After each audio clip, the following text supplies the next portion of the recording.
नमस्कार शेतकरी मित्रांनो, मी ज्ञानेश्वर पायगन, माऊली कृषी सेवा केंद्र सातपट्टा। शेतकरी मित्रांनो, आम्ही आलेलो आहोत शिंदेवाडी या शिवारामध्ये, तालुका शेनगाव, जिल्हा हिंगोली। शिंदेवाडीचे हे शेतकरी आहेत, यांचा पहिले आपण परिचय घेऊ। माझं नाव नवनाथ तुळशीराम शिंदे, राणा शिंदेवाडी, तालुका शेनगाव, जिल्हा हिंगोली। माझा 1.25 एकरचा प्लॉट आहे। 15 जूनची लागवड आहे। 15 जूनची लागवड म्हणजे जवळपास 54-55 दिवस झाले, 53 दिवस झाले बरोबर। त्याच्यानंतर शेतकरी मित्रांनो, आपण यांना एक प्रोबियन बायोस्टिम्युलंट आहे, ॲग्रिसेस कंपनीचं टॉनिक आहे, आणि त्याचा रिझल्ट आपण यांना विचारू बा, तुम्ही किती दिवस झालेला फवारून? आज 6 दिवस झाले फवारून। माझ्या प्लॉटला 6 दिवस झाले फवारून। मला नंबर 1 रिझल्ट भेटला। म्हणजे काळोखी आली, पिकाला चकाकी आली, ट्रीप नाही, क्वालिटी मस्त आहे। क्वालिटी शेतकरी मित्रांनो जबरदस्त अशी क्वालिटी आलेली आहे, आणि डेव्हलप पण तसंच प्लॉट झालेला आहे। तर आपण हे त्यांना, मी माझा प्लॉट गेल्या वर्षी डेव्हलप केला होता दादाळा तंत्रज्ञान या नियोजनानुसार, त्यांना पण त्याच पद्धतीनं प्लॉट डेव्हलप करायचा होता।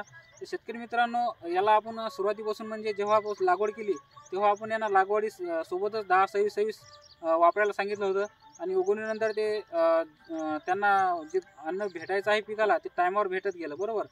त्याच्यानंतर आपण यांना 15 किलो G5 आणि 15 किलो पोटॅशियम आणि सोबत 10-26-26 असा 32 दिवसानंतर आपण याला पहिला डोस दिला होता।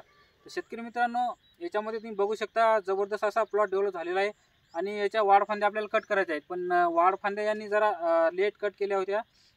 म्हणजे आता जवळपास 15 जूनची लागवड आहे, आणि जवळपास 55 दिवस झालेले आहेत, म्हणजे थोडा उशीर झालेला फांद्या कट करायला। खूप शेतकऱ्यांचं म्हणणं आहे की बा 55-50 दिवस झाले तर फांद्या जर कट केल्या तर उत्पन्न वाढेल का कमी होईल? शेतकरी मित्रांनो, फांद्या तुम्ही 50-60व्या दिवशी जरी कट केल्या तर ते आपल्या फायद्याचा ठरणार आहेत, कारण जेवढा पण आपण त्यांना खतं वगैरे आणि मायक्रोन्यूट्रन वगैरे देत असतो तर पूर्ण 60-70% ते अन्न घेत असतात। तर महत्त्वाचं म्हणजे याची लागवड तुम्ही केली त्याच्यानंतर आपण स्टेप वाईज त्यांना आपण डोस दिलेला आहे।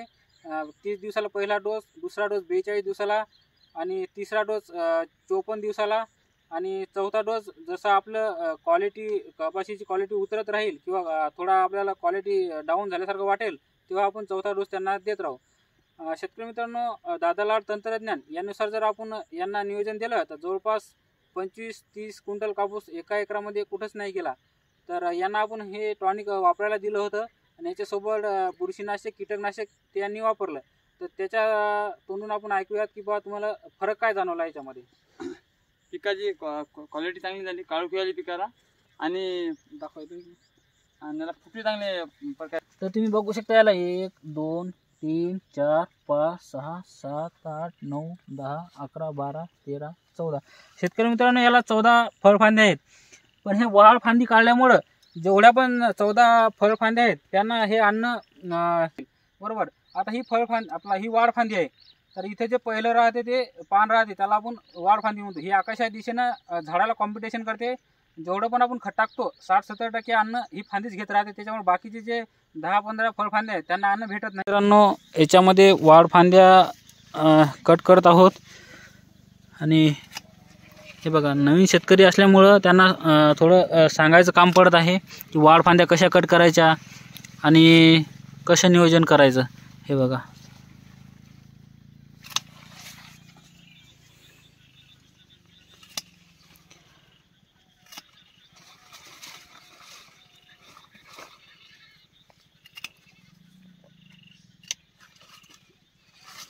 शेतकरी मित्रांनो, दादाळा तंत्रज्ञान यानुसार प्लॉट डेव्हलप केलेला आहे, आणि जबरदस्त असा प्लॉट डेव्हलप झालेला आहे।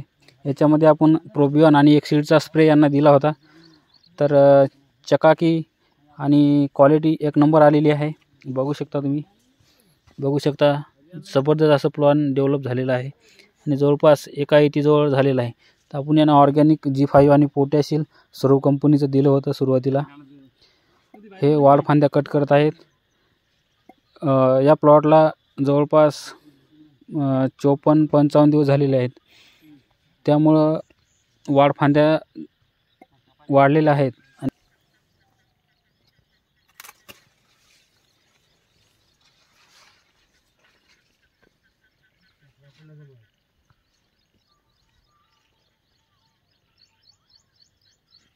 हा प्लॉट 55 दिवसाचा आहे, आणि वाढ फांद्या थोड्या वाढलेल्या आहेत। तर त्यांना वाटत होतं फांद्या कट करावं का नाही करावं, आणि उत्पन्न त्याच्यामुळे वाढेल का नाही वाढेल, पण त्यांना आपण नियोजन सांगितलं त्या पद्धतीने कपाशी वाढत आहे.